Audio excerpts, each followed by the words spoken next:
ইজহারের হরফ কয়টা? ইজহারের হরফ 6টি। কি কি? হামজা হা, আইন হা, গইন খ।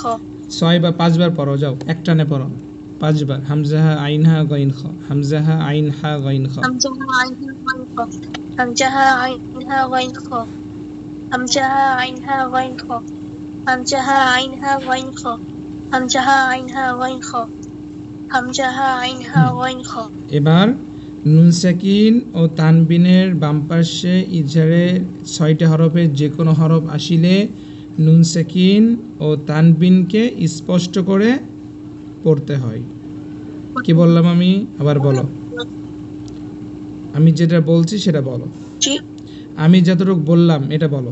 নুন সাকিন অথবা তানবিনের পরে ইজহারের 6 হরফের যে কোনো হরফ আসিলে, ইজহারের হরফ আসিলে,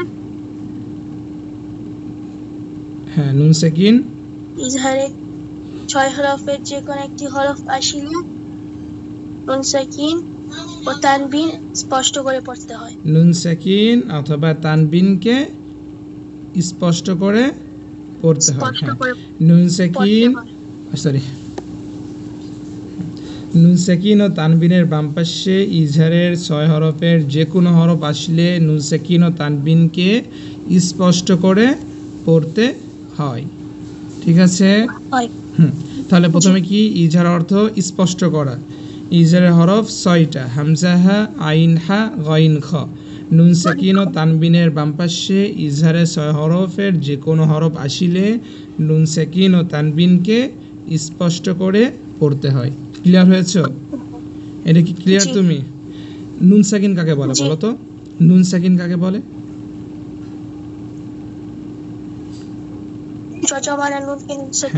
তানবিন কাকে বলে বলো? 2 জবর 2 জের 2 পেশকে